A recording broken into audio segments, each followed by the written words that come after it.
আসসালামু আলাইকুম, welcome to my channel. আজকে আবারও হাজির হলাম আপনাদের মাঝে নতুন আরেকটি রেসিপি নিয়ে। তো ফার্স্টেই দেখে নিচ্ছেন যে আমি কড়াতে কিছুটা পরিমাণে তেল দিয়েছি। এখানে আমি বেরেস্তাটা রেডি করার জন্য একটু বেশি করেই তেল দিয়েছি। আর এখানে আমি 1 কাপের মতন পেঁয়াজ বেরেস্তা করে নেব। তো পেঁয়াজগুলোকে ভাজা হালকা আছে আমি ভেজে নেব, তাহলে পেঁয়াজগুলো কালারটা সুন্দর আসবে। তো এখানে পেঁয়াজগুলো খুব সাবধানে ভাজতে হবে যাতে পুড়ে না যায়। পুড়ে গেলে বেরেস্তার ফ্লেভারটা ভালো আসে না, আর পোলাওর ঘেরানটাও ভালো আসে না। এই যে দেখুন আমার বেরেস্তা একদমই রেডি হয়ে গিয়েছে।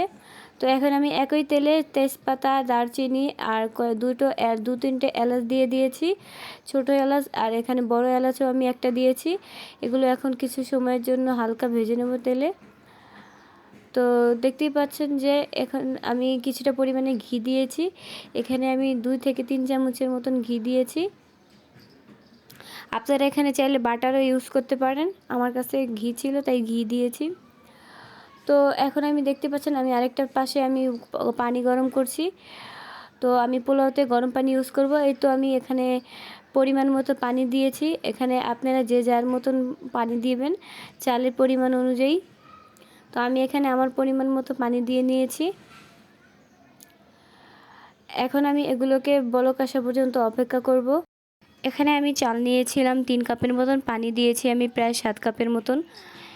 এখানে আমি 7 কাপ বলতে বুঝিয়েছি আমি 1 কাপ গুঁড়ো দুধ গুলিয়ে দিয়েছিলাম, সেটা নিয়ে 7 কাপ পানি দিয়েছি আমি এখানে।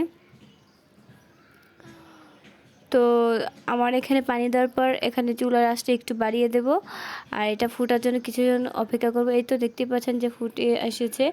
এখানে আমি চাল ধুয়ে রাখা চালগুলো আমি দিয়ে দিয়েছি। এই চালগুলো আমি আগে থেকে ধুয়ে রেখেছিলাম, তাহলে পোলাওটা ভালো হয় আর কি। তো আপনারা চেষ্টা করবেন আগে থেকে ধুয়ে ঝরিয়ে রাখার জন্য পানি।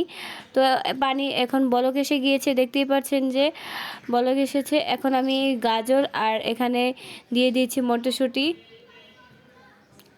আজকে আমি এগুলো দিয়ে রান্না করব, আমার কাছে ভালো লাগে খুব। এই তো দেখতেই পাচ্ছেন যে আমি দুধ দিয়ে দিলাম। আমি এখানে 1 কাপ পরিমাণে দুধ দিয়েছি, হালকা গরম পানিতে দুধটা গলিয়ে রেখেছিলাম। এটা নিয়ে আমি মোট 7 কাপ পানি দিয়েছি এখানে।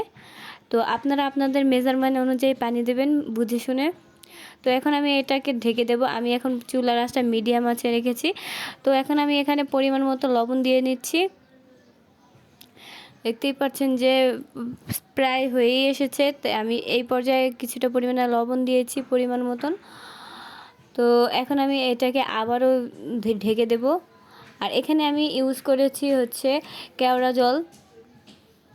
এখানে আমি কেওড়া জল ইউজ করেছি কিছুটা পরিমাণে, বাবুচিরা দিয়ে থাকে তাই আমিও আজকে দিলাম কেওড়া জল। তো এখানে আমি এগুলো ভালোভাবে মিক্স করে এখন কিছু সময়ের জন্য আমি ঢেকে দেব।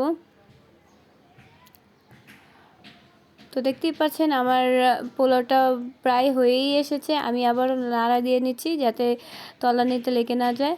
আমি আবারও নাড়া দিয়ে কিছু সময়ের জন্য আমি এখানে চুলার আঁচটা একদম লো তেলে রেখেছি, তাহলে আর কি সিদ্ধ হতে মানে পোলাওটা ঝরঝরেও হবে, সিদ্ধ হয়ে যাবে।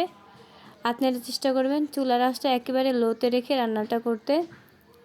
তো এখন আমি আবার কিছুটা পরিমাণে কাঁচামরিচ দিয়ে যাতে ফ্লেভারটা ভালো আসে আবার ঢেকে দেব কিছু সময়ের জন্য।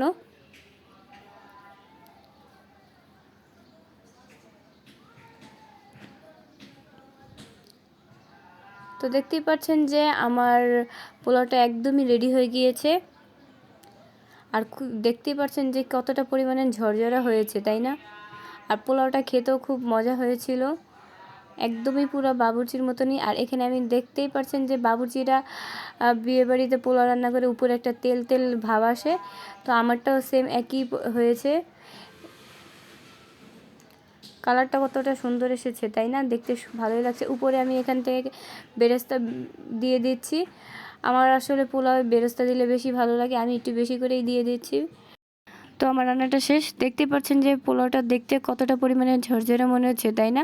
এটা খেতেও ঠিক ততটা পরিমাণে মজা ছিল।